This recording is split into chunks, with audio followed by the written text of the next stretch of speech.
Hey, perfect spirit. Sam Shelley here, the Miracle Man. Let's create a miracle in your life right here, right now. Why not? Let's throw out that mental junk drawer and create that miracle. So today I want to talk about, what was coming to me while I was just sitting quietly was, why is it true? Why do we read things and think they're the truth or hear things and believe they're the truth? It's really an exploration of like what is true and what is truth.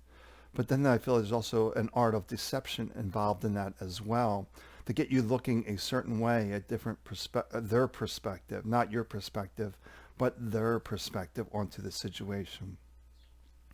So we just need to realize all the stuff that we're receiving and asking ourselves, is this true? Why is this true? It almost feels like we lost our sense of curiosity, that they don't want us to have healthy dialogue. Like if you look at all the division in the country right now, they really don't want an exploration of ideas or different opinions. It's really about controlling the narrative a certain way. At least in my view, that's what it seems like. So it's just really asking yourself, why is this information true? And I know from my own life, I always took my doctor's words as my truth, but it wasn't my truth. And I lived in pain for nearly 40 years following the doctor's advice. Take this medicine, do this, do that. But I wasn't listening to my own heart on the way forward. And I think we're doing this as well as a whole in society. We're just being bombarded with all this information, but we're not asking, why is this true? Like, I don't really see any Republicans that watch, like, Fox News or maybe Newsmax, watching MSNBC to get a different perspective. Likewise, I don't see Democrats watching Newsmax or Fox News to get a different perspective. We seem to read things that support our belief, which creates this division. It really locks the division in place. I'm right, you're wrong. You're wrong, I'm right. It doesn't solve anything. But we have to realize we are the one perfect spirit having different human experiences. So it's all part of the same coin, all the same side of the same coin, that we have all this division, but the core, we're forgetting the core of who we are, this perfect spirit. So we just have to look at all this division that's out there. Why is this true? And is it true for you? And to step back and ask yourself, why is this a truth? Because the Tao, Lao Tzu, really got this correct. The truth that can be spoken is not the great truth. It's a relative truth that we're attaching to as the absolute truth. There's been many scientific discoveries over the years that one time we thought it was true and was later proved false. And same thing with all these opinions and beliefs. Eventually they're going to be proved false because nothing can really stand on its own, because always more information coming in to counter the previous thoughts. But the mind doesn't really like that. The mind doesn't like change. The mind likes to stay locked into patterns. That's why one of my missions is to help people get rid of this head trash, this mental junk drawer that's creating all these limitations, all these restrictions, constraints. You are a free spirit.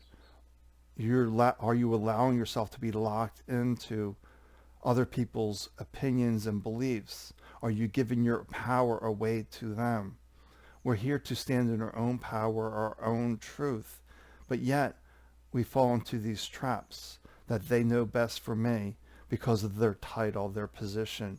Now we have to realize that we're all perfect spirit, trying to do our very best from our level of awareness and understanding. But that's just it. Now people are very, very deep and really know themselves as consciousness, as perfect spirit. It's a concept for them, but they haven't really lived that experience. They haven't felt that deep, deep, deep peace of your spirit. So it's just a matter of just like, where are you giving your power to? Is this supporting you? Is it supporting you in a positive way? So we just have to step back and just ask, why are they pushing this like a marketing campaign? What's the science say about this? Let me go dig into some scientific articles and see what's really going on. The mind doesn't do that though. The mind likes to accept. It's a lot easier for the mind to just accept the information because it requires energy. Changing path, changing a course is very difficult for the mind. The mind resists change at every opportunity. The mind is comfortable with being uncomfortable. The mind doesn't care if you're in pain, you're suffering, you're broke, very sick. The mind doesn't care. It really doesn't. But it wants to keep you in that same state because it's familiar, it's comfortable. But changing, like going to an alternate healer, taking a different supplement, seeing someone else for a different opinion, the mind really refuses that. The mind resists all of those possibilities. So it's just really about slowing down. Just slow down. So we're just sitting here. So just sit here and just feel your feet on the ground. Feel your chest going up and down with the breath. Notice your hands. Aren't they beautiful? But realize, how often do you acknowledge your hands, for example? What would life be without this hand? But yet, we don't acknowledge, thank you for your help. Because if we didn't have this hand, life would be dramatically different. Everything, how we do things, would be dramatically different. But we don't have this appreciation for this body, all the parts, this hand, that foot, these ears, this nose. Just imagine how different life would be. So it's really about being in this place of gratitude and asking what is true for you. Not concerning yourself with others, but what is true for you. Then if you're with a spouse, you talk with them and you come to a consensus. You come to an understanding of each other, if not a consensus, but an understanding where each one is coming from. And we don't have that in society today. It's like, I'm right, you're wrong, crowd. You're wrong, I'm right. It solves nothing. So if we really want to take back our power as a society, we have to be at peace, a deep peace with ourselves, knowing that we're standing in our truth. And this collective that is following their truth in a place of peace and understanding will shift the world. We'll take back power from the world. It won't be the 1%, the 5% controlling everyone else. It's really amazing, how many people are actually, living in poverty. Why these few are extremely wealthy and there's such a tremendous amount of population is extremely impoverished. Facing shortages of food, of money, of housing. It's just because there's no compassion. It's all this greed. It's the wealthy but being spiritually bankrupt, not seeing everyone as a perfect spirit, trying to do their very best, giving their depth of understanding and, the awareness that they have within them. But unfortunately, a lot of people aren't aware. They just follow along, follow leaders, Simon says, and that's not a healthy way to live.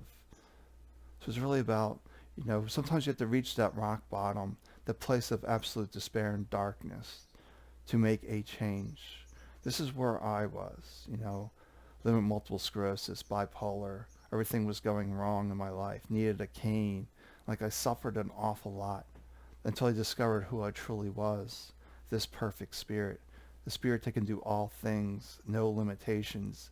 Yet we have this mind that comes along and creates all these restrictions and constraints.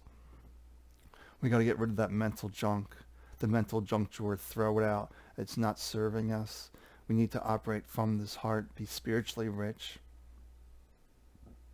When you're spiritually rich, then there's synchronicities that happen. So it just really feels like, this narrative now is really the art of deception. Just trying to deceive. Oh, let's keep saying this and keep giving out these opinions, censoring out all these opposite opinions, get everyone to focus on this one narrative. No, that's not healthy for society. We need all opinions so we can make informed choices, have good dialogue, good debate, but ultimately realize we're all this one perfect spirit, trying to do our very best, living in this human experience. We simply need to slow down, take some breaths, relax, and just really inquire, why is this true? Why am I accepting this as my truth? To be in a place of curiosity. And this is very difficult and challenging for the mind. The mind likes to stick to its stories. The mind likes the familiar, resists change, hates change. The mind likes to be comfortable with the uncomfortable. But you don't need to be there. You know, personal development, spirituality has been made way too complex. All these rules, all these books. When you simply have to sit here and be present in this moment. Realize your consciousness, and I just need to be present. Not in the story, but here. Where are my feet? Where are my hands? Where am I seeing? You're full strength here. You're fully powered. You're fully aligned. You're ready to take on life. All right, well, take good care of yourself. I will talk to you soon, which will be tomorrow. Actually, tomorrow is Superhero Sunday, and I think I'm going to talk about the practice.